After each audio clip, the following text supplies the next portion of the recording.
Every day, something dramatic happens in the Caribbean that affects our lives. We'll give you the details. We'll give you the facts on Caribbean Perspective with Eddie Frederick.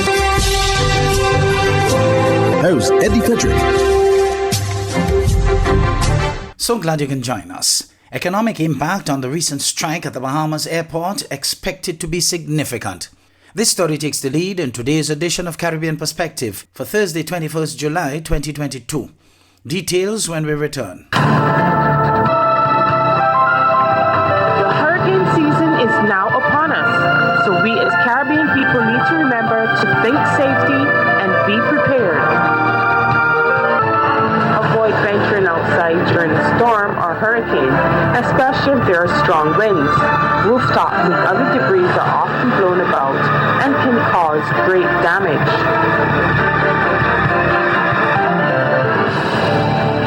Welcome back. 24 hours after a crippling strike at the Bahamas' airport, Deputy Prime Minister and Minister of Tourism Peter Cooper said the economic impact is expected to be significant. He assures that the government is trying its utmost to resolve the matter. More in this report. The airport authority has identified the people who missed their flights and promised them expedited processing through security today. So in terms of customer service, we're doing everything we can.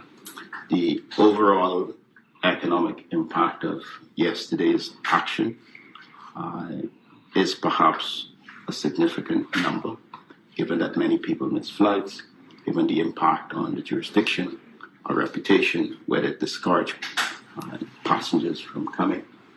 That's something we will have to see over a period of time. We haven't determined that yet. What we do know that we are committed to a resolution. We want to move forward in harmony with the workers.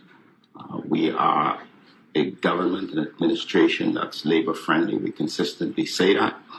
And the reality is that my mission as the minister responsible for aviation is to ensure a state of normalcy and to say to the workers that we will guarantee that they will receive whatever they are legitimately entitled to receive. It was back to work Tuesday for Airport Authority employees after the Supreme Court late Monday night ordered the BPSU to cease its illegal industrial action. Minister of Labor, the Honorable Keith Bell, gave the update Tuesday morning after operations at the Lynden Pilling International Airport slowed to a crawl Monday evening in the face of 90% of the authority's New Providence staff and 107 of its employees at Family Island airports calling in sick. While we do not have 100% of persons back to work, a number of the persons have reported to work this morning on the 4:30 a.m. shift. And as it all stands, all operations at the international airport has returned to some degree of normalcy. But that was not without some impact on the tourism sector, still rebounding from the lingering effects of the COVID-19 pandemic. For Deputy Prime Minister and Minister of Tourism, Investments and Aviation, the Honorable Chester Cooper, there were no winners in the situation. As a result of this action, there are all losers. This is an issue of significance to the economy and to the tourism industry, our reputation as a country, our reputation as a tourist destination. Cooper says wait times for passengers at peak hours between 10 a.m. and 2 p.m. increased to an hour, leading to long lines with some passengers missing their flights. The Ministry of Tourism did all we could to help to communicate and to help to facilitate a few passengers who remained at the end of the night. And we did so because it was the right thing to do. There are many of the passengers from Delta Airline who missed their flight during peak period. They've been able to be rebooked, so that process is being managed. As for staff turnout on Tuesday, Cooper says there were a significant number of sick slips signed by doctors for employees who had not returned to work. When it comes to the likelihood airport staff could not return to work, Bell says he expects full compliance. I don't think the union would want to be held in contempt of that order. The judge, Justice Denise Lewis Johnson, was very clear in the order. And so I think that this is a law-abiding society, and I would expect that the union will abide by the tenets of that order. I think that those employees who may not have known as yet, by this time, given social media and the widespread information that gets out there very quickly, that they ought to know. And if they don't know, then of course, obviously, as I indicated, there may be consequences. At the end of the day, while he can understand why the union feels justified in its actions, he says the BPSU has its position and government has its own. Bell insists it has to factor in all issues facing the country from health to crime, in addition to unions, and must marshal resources to address all without neglecting any. For the Bahamas Tonight, I'm Cleopatra Murphy. Cost of goods in Jamaica up to June 2022 increased by 10.9%. More in this TVJ report. The Statistical Institute of Jamaica, Statin, says this was mainly due to an uptick in the cost of hotel accommodation services and transportation.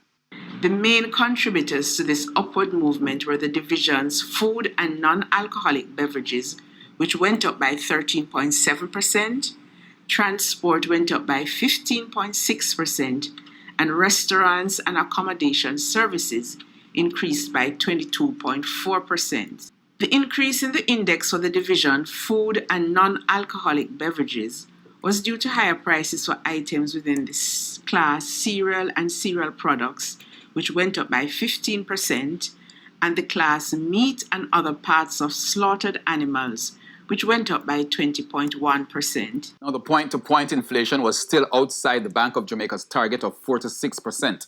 The index for the 12 months up to May was 10.8%. The cost of goods for the month of June alone increased by 0.8%. You're listening to Caribbean Perspective with Eddie Frederick.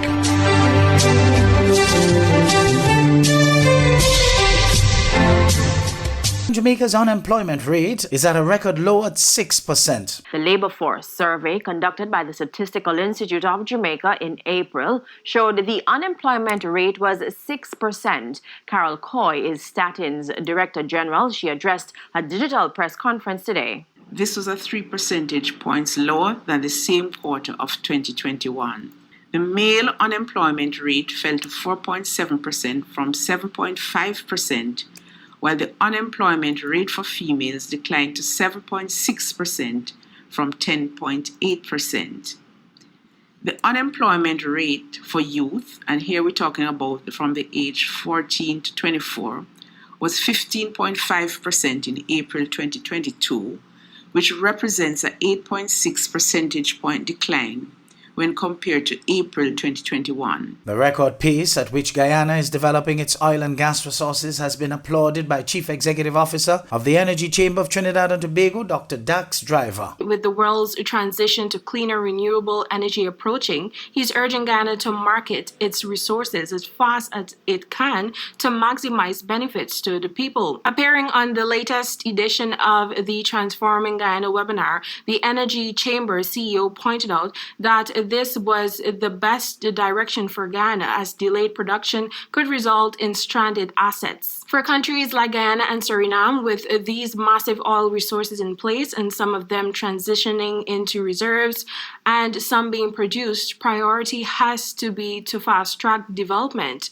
of those resources. This is something which Guyana has done extremely well since its first discovery. It is a world leader in fast-tracking its discoveries, Dr. Driver pointed out.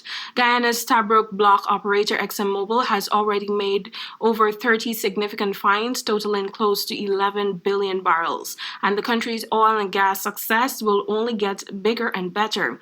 Exxon's CEO Darren Woods has said that by the end of the decade, production could increase to more than 1 million barrels per day. Production this year will be around 350,000 barrels per day. 2 bandits are confirmed dead, and one of their accomplices is at hospital nursing gunshot wounds. More in this TTT news item out of Port of Spain. 2 bandits are confirmed dead and one of their accomplices is at hospital nursing gunshot wounds. The trio had been part of a gang who had attempted to enter the home of an El Socorro businessman on Tuesday.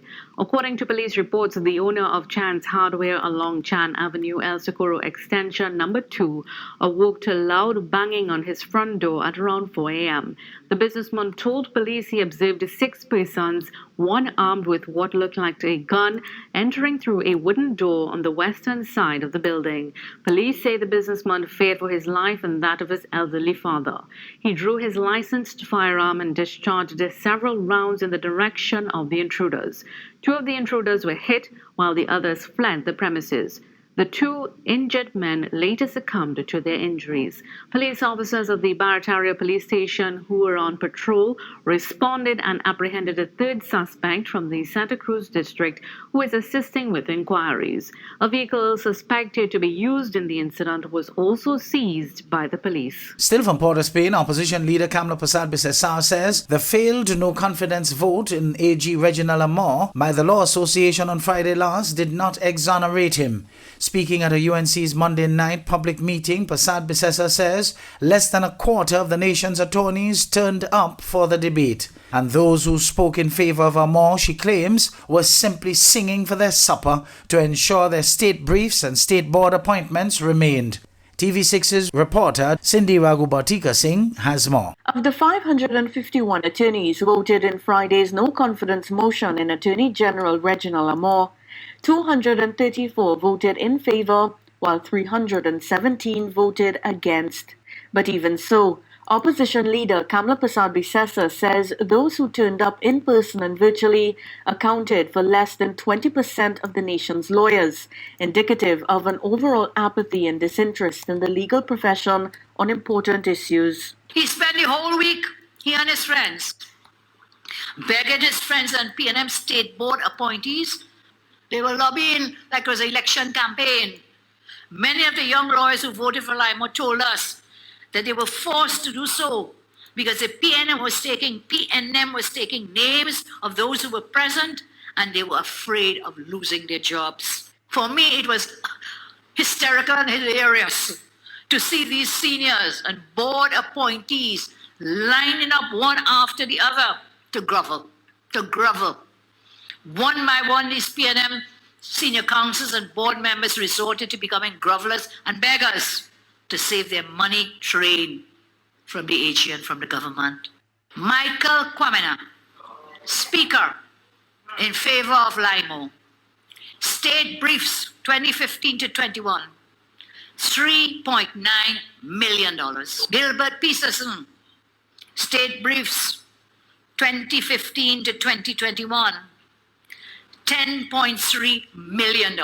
Russell Martineau spoke there in favor of Limo. State Briefs 2015 to 2021, $17.8 million. She listed a few more lawyers who spoke and their varying remuneration for state briefs. Persad-Bissessar says the now defeated motion does not exonerate the AG, and he should still step down. We are truly in a dark age when lawyers find a way to justify unethical conduct. Can you imagine where we've gone when these senior lawyers have gone so far to protect their briefs? You understand what went on there, singing for their supper? We know we're in a downturn economy. Everybody's monies are going down, but they know one people they could get work from is who? From the government, and they will pay. So they went there to sing for their supper, to sing for their briefs, to eat a food, to grovel and beg. Cindy Raghubatika Singh, TV6 News. Hubbard's Motor Department Mount Gay and Hubbard's Tire Bay, located at the Building Supplies Compound in Grand Anse, are reminding the motoring public that another round for licensing and inspection has begun. Just arrived on new shipments of quality furrowed and torque tires to fit all makes and models of vehicles at competitive pricing. Shop early to avoid the hassle of long lines. WhatsApp them on 473-405-5482. Hubbard's, quality service, affordable prices.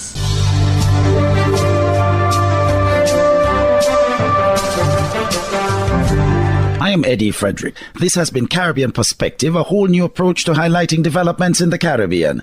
In the meantime, please continue to log on to CaribbeanPerspective.com for more daily news and more.